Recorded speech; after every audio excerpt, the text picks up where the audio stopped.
In this video, we are going to study about CGMP, that is Current Good Manufacturing Practices. Now, CGMP are the practices which are required in order to conform to the guidelines that are recommended by the agencies that control the authorization and licensing of the manufacture and sale of certain products. ठीक है, तो जो भी products हम manufacture करते हैं और उसके बाद उन्हें सेल करते हैं, उससे पहले क्या होता है कि जो हमारी कुछ एजेंसीज होती हैं वो इस प्रैक्टिस को ऑथराइज करती हैं, ठीक है, और इसको लाइसेंस देती हैं, एक डॉक्यूमेंट देती हैं कि हाँ परमिट है आपके पास, आप इसकी मैन्युफैक्चरिंग और उसको सेल कर सकते हो. ठीक है. Now what are the objectives of current good manufacturing practices? To ensure that the products are consistently manufactured and are controlled to the specified quality. ठीक है, ये हमें मेक श्योर करना है कि जो प्रोडक्ट है वो कंसिस्टेंटली बन रहा है, मतलब जिस रेट से हम रेगुलरली उनकी मैन्युफैक्चरिंग हो रही है और वो मार्केट में पहुंच रहे हैं. ठीक है, और इसके साथ साथ उनकी क्वालिटी में किसी तरह का कॉम्प्रोमाइज़ नहीं होना चाहिए. Concerned with all aspects of production and quality control in manufacture of cosmetic products, overall control and the monitoring. ठीक है, फार्मास्यूटिकल प्रोडक्ट्स के साथ तो इन्वॉल्व है ही, अलॉन्ग विद इट ये कॉस्मेस्यूटिकल प्रोडक्ट्स या कॉस्मेटिक प्रोडक्ट्स के साथ भी इसका इन्वॉल्वमेंट रहता है, उसको भी गवर्न करती है ये body. And to ensure that the consumer receives products of the specified quality. ठीक है, ये मेक श्योर करता है कि जो कस्टमर के पास प्रोडक्ट जा रहा है वो हमारी ऑप्टिमम क्वालिटी का है. तो overall current good manufacturing practices को जब हम पढ़ेंगे तो हमें ये चीज़ दिमाग में रखनी है कि ये एक ऐसी प्रैक्टिस है जो मेक श्योर कर रही है कि प्रोडक्ट की क्वालिटी के साथ कोई भी कॉम्प्रोमाइज़ नहीं हो रहा है बिफोर और after reaching to the patient और द कस्टमर और द कंज्यूमर. ठीक है. Now let's see certain policies of current good manufacturing practices. Section 1 comprise of the personnel means the persons or the staff or the labor that are involved in the manufacturing and sales of the pharmaceutical or the cosmeceutical products. There shall be adequate number of the personnel at all levels having knowledge, skills and capabilities relevant to their assigned functions in order to mental and physical health to be able to execute their duties. ठीक है, हर level पर manufacturing के हमें पता है different levels होते हैं, different stages होती हैं, हर लेवल पर हमें लोग रखने रहते हैं. ठीक है, बंदे होने चाहिए और वो बंदे ऐसा नहीं है किसी को भी रख लेंगे, वो स्किल्ड होने चाहिए और उनके पास इनफ नॉलेज होना चाहिए और वो कैपेबल होना चाहिए कि वो अपना जो उनका काम है, जो उनको ड्यूटी दी जा रही है वो उसे अच्छे से करें.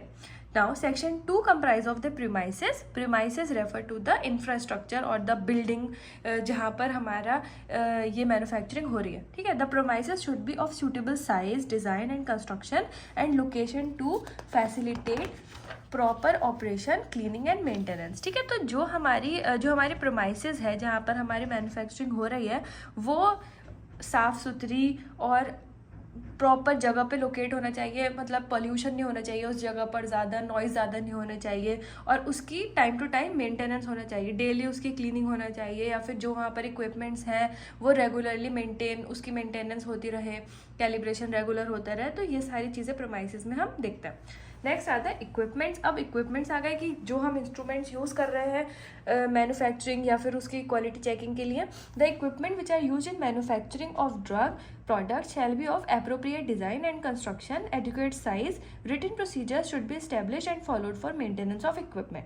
ठीक है, तो जो हमारे इक्विपमेंट्स हैं जो हम यूज़ करने वाले हैं for the production of a cosmetic और अ फार्मास्यूटिकल प्रोडक्ट, वो हमारे पहली चीज़ कि अच्छी क्वालिटी के बने होने चाहिए, एंड सेकेंडली कैलिब्रेटेड होने चाहिए, एंड थर्डली कि जो इक्विपमेंट हम यूज़ कर रहे हैं उसके ऊपर उसका प्रॉपर लेबल होना चाहिए और उसके साथ साथ उसके स्टैंडर्ड ऑपरेटिंग प्रोसीजर्स मेंशन्ड होने चाहिए. ठीक है. Next section is the sanitation and hygiene. Very important. Sanitation and hygiene program cover the personnel, premises, equipment and apparatus, production materials and containers and anything that could become a source of contamination to the product. सिर्फ ऐसा नहीं है कि premises की साफ सफाई हो रही है, इवन जो लोग वहाँ पर काम कर रहे हैं, जो इंस्ट्रूमेंट्स हम यूज़ कर रहे हैं या जो रॉ मटेरियल्स हम लेकर आ रहे हैं अपना प्रोडक्ट बनाने के लिए, हर चीज़ की हाइजीन और सैनिटेशन का हमें ध्यान रखना है ताकि किसी भी तरह का कंटेमिनेशन हमारे प्रोडक्ट में नहीं एंटर हो सके.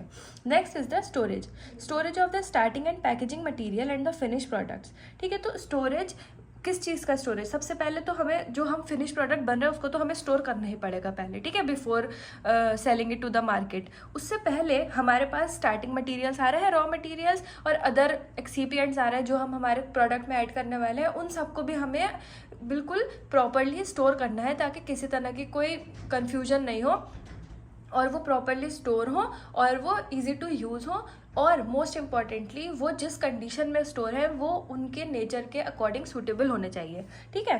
तो material shall be stored in order to prevent any risk of mixup और contamination and to facilitate inspection and maintenance. तो इस तरह से हमें स्टोर करना है अपनी सारी चीज़ें कि उसमें किसी तरह की कंटेमिनेशन नहीं हो। सबसे पहले तो वो जर्म्स या डस्ट से फ्री हो, ठीक है। उसके अलावा आपस में उनके मिक्सिंग नहीं हो, तो प्रॉपरली वो लेबल्ड होने चाहिए। इसीलिए बार बार इंस्पेक्शंस भी होते रहते हैं चेक करने के लिए कि हमारी जो स्टोरेज है ऑफ द केमिकल्स या ड्रग वो प्रॉपर है या नहीं, ठीक है। Next is the production. Production shall follow defined procedures capable to provide assurance that drug products to conform their specification. तो प्रोडक्शन हमें इस तरह से करना है कि हमारे पास एक प्रॉपर मेथड होगा, उसी को ही हमें फॉलो करना है और वो हमारे ड्रग प्रोडक्ट पर स्पेसिफाइड होगा हमारे डॉक्यूमेंटेशन में। Next is the packaging. अब जब प्रोडक्ट बन गया है तो फिर हमें उसे पैक करना है मार्केट में भेजने से पहले, ऐसे तो प्रोडक्ट हम नहीं सेल कर सकते। तो packaging operation shall be perform under strict control to protect the identity, integrity and quality of the final package. तो अब सबसे पहले तो जब हम पैकिंग कर रहे हैं तो हमें उसमें पूरी लेबलिंग होना चाहिए। उसके अलावा इस तरह से उसे हमें पैक करना है कि कोई उसको कॉपी करके अपना भी नहीं बना ले, ठीक है। तो ये सारी चीज़ें ध्यान रखनी होती हैं while packaging. Section 8 involve finish product quarantine and delivery to warehouse. Quarantine मतलब तो कि सेपरेट रखना उस चीज़ को, ठीक है। Finish product quarantine is the last point of control before the product enter the warehouse and is available for distribution. तो ये हमारा लास्ट स्टेप होता है जब हमने सारे अबव स्टेप्स फॉलो करके हमारा फाइनल प्रोडक्ट बन गया, फिर हमने उसे पैक कर लिया, फिर हम उसे एक अलग जगह में, इसलिए हम वर्ड यूज़ कर रहे हैं क्वारंटाइन, तो हम उसे अलग जगह में स्टोर कर लेंगे इससे पहले कि वो उस जगह से निकल कर मार्केट में जाए for the selling. Now, section 9 is the quality control. It is an essential part of good manufacturing practices to provide assurance that product will be consistently of a quality appropriate to their intended use. ठीक है, quality control department होता है, हमें पता है कि हमें make sure करना है डॉक्यूमेंट्स में कि हमारा जो प्रोडक्ट है वो ऑप्टिमम क्वालिटी का है और जो हमारी गाइडलाइंस है स्टैंडर्ड वो हमने फॉलो करी है। Next is the documentation. Documentation shall be prepared and designed carefully for easy, correct and effective use. अब ये जितनी भी चीज़ें हम कर रहे हैं, जो इंस्पेक्शन कर रहे हैं, जो हम क्रॉस चेकिंग हो रही है, जितनी भी, वो सारी हमारी डॉक्यूमेंट होने चाहिए हार्ड कॉपी में और सॉफ्ट कॉपी में भी, ठीक है। Next is the self inspection. The purpose of self inspection is to evaluate the manufacturer's compliance with good manufacturing practices on all aspects of the production and quality control. खुद से ही हम inspection करेंगे तो इससे पहले के बाद में कोई प्रॉब्लम आए तो हमें खुद भी अपना जो हमारी मैन्युफैक्चरिंग यूनिट है वहाँ पर time to time self inspections conduct करते रहना है। Next is handling of the product complaint, product recall और रिटर्न प्रोडक्ट, ठीक है। अब कुछ ऐसे प्रोडक्ट हैं जिसमें कुछ कंप्लेन आ गई है, जिसमें कुछ कमी है, ठीक है, या किसी ने खरीद के और फिर रिटर्न कर दिया, उसकी हैंडलिंग का भी हमें पूरी प्रॉपर गाइडलाइंस फॉलो करनी है। A product complain and report में relate to the quality, adverse effect, reaction और the therapeutic effect of the product. हो सकता है कि देखिए आप सबकी, अब हमारी एनाटॉमी मॉर्फोलॉजी तो ह्यूमंस की सेम है मगर हर कोई इंडिविजुअल अपने आप में अलग है, ठीक है। तो कोई चीज़ हो सकती है किसी पर्टिकुलर इंसान को वो चीज़ सूट करे, कोई चीज़ नहीं करे, ठीक है। तो ये सारी एडवर्स रिएक्शन में आ जाती है कि हमारे जो ड्रग है वो एक अपने इफेक्ट के साथ कोई एडिशनल इफेक्ट भी शो कर रही है, ठीक है। तो इस चीज़ को हमें कैसे हैंडल करना है, that comes under the section 12।